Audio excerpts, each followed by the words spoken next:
বলছি তুই কিসের সঙ্গে তুলনা দিবি? বলে কেন?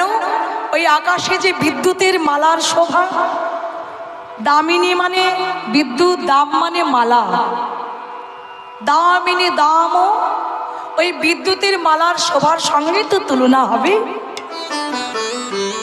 বলে কেন? আকাশের ওই মালার সঙ্গে তুলনা হবে না, দমন রুচি দর্শনে। গৌরাঙ্গ রূপের সঙ্গে গৌরাঙ্গ বিদ্যুতের শোভার সঙ্গে ওই আকাশের বিদ্যুতের মালার শোভা দমন হয়ে গেছে। বলে কেন? বলে আকাশের বিদ্যুৎ হলো এক নম্বর হলো চঞ্চল।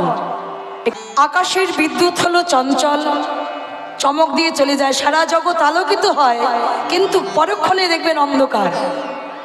সারা জগৎ আলো দেয় কিন্তু সে চঞ্চল, চমক দিয়ে চলে যায়। আর আমার গৌরাঙ্গ বিদ্যুৎ হলো স্থির বিদ্যুৎ। যদি একবার কোনো ভাগ্যবান ভাগ্যবতীর হৃদয় আকাশে চমক দেয়, চিরকালের মতো চমক দেয়, আর তুলনা হবে না। কেন? আকাশের বিদ্যুৎ চমকালে বজ্রপাত হয়, বিকট শব্দ হয়, এবং বজ্রপাত হলে গাছপালা জীবজন্তু ঘরবাড়ি পুড়ে যায়, মরে যায়।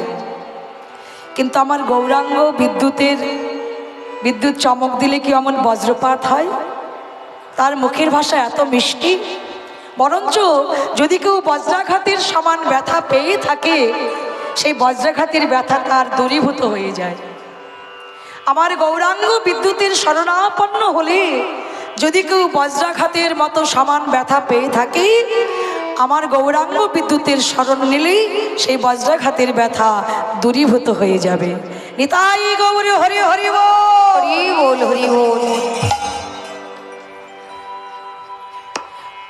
বজ্রাঘাতের মৃতপ্রায় ব্যক্তি নিতাই গৌরাঙ্গ নামে তার স্মরণে বজ্রাঘাতে মরণাপন্ন ব্যক্তি প্রাণ ফিরে পায়। এ গাল গল্প নয়, প্রমাণ আছে। নবদ্বীপে সমাজবাড়ি আশ্রম শ্রী শ্রী রাধারমন চরণ দাস দেব বাবাজি মহারাজ একদিন উড়িষ্যার পথে মাঠের মধ্যে দিয়ে নাম গাইতে গাইতে যাচ্ছেন। মাঠের মধ্যে দিয়ে নাম গাইতে গাইতে যাচ্ছে, আর ওই মাঠের মধ্যে একদল চাষি চাষ করতে এসেছে। আর তাদের মধ্যে একজন, তার নাম হলো মদন, বজ্রাঘাতে মরে গিয়েছে। এখন ওই চাষি বন্ধুরা ওই মদনকে নিয়ে কান্নাকাটি করছে, মদনকে নিয়ে কান্নাকাটি করছে। দাদামশাই বলছেন, রাধারমন চরণ দাস দেব বলছে, ও ভাই তোমরা এমন করে কান্নাকাটি করছো কেন? আর বলবেন না বাবাজি, আমাদের বন্ধু মদন, আমরা একসঙ্গে চাষ করতে এসেছি, এই বজ্রাঘাতে মরে গিয়েছে, আমরা ঘরে যেয়ে কি বলবো, তাই আমরা মদনকে নিয়ে কান্নাকাটি করছি। রাধারমন চরণ দাস দেব বললেন, ও ভাই সরে দাঁড়াও দেখি, সরো সরো। সবাই সরে গেল, দেখি বাবাজি কি করে। ওই মদনকে কোলে নিয়ে, মদনের মৃতদেহ বজ্রাঘাতে মরে গিয়েছে, সেই মরা দেহটা কোলে নিয়ে অভিমান ভরে আকাশের দিকে চেয়ে বলছে, হেই পাগলা প্রভু নিতাই চাঁদ, হেই করুণার সিন্ধু গৌর হরি, 500 বছর আগে যদি এই নামে, তোমার নামে যদি শ্রীবাসের পুত্র মারা গিয়েছিল, 500 বছর আগে যদি তার মরা দেহে প্রাণ আসে, এখন কেন আসবে না? তখন তেঁতুল টক ছিল, এখনো টক আছে। তো 500 বছর আগে যদি শ্রীবাসের পুত্র মারা গিয়েছিল, তার মরাদেহে প্রাণ ফিরিয়ে দিয়েছিলে, আজকে আমি এই তোমার নাম করছি, দেখি এই মরাদেহে প্রাণ আসে কিনা। অমনি সেই মদনকে কোলে নিয়ে রাধারমন চরণ দাস দেব অভিমান ভরে নাম গাইছে। নাম করতে করতে কিছুক্ষণ পরে মদনের চোখের পাতা দুটো কেঁপে উঠেছে। বন্ধুরা বলছে, ও ভাই দেখ দেখ, মদন প্রাণে বেঁচে উঠেছে। মদন আস্তে আস্তে ধীরে ধীরে উঠে বসলো।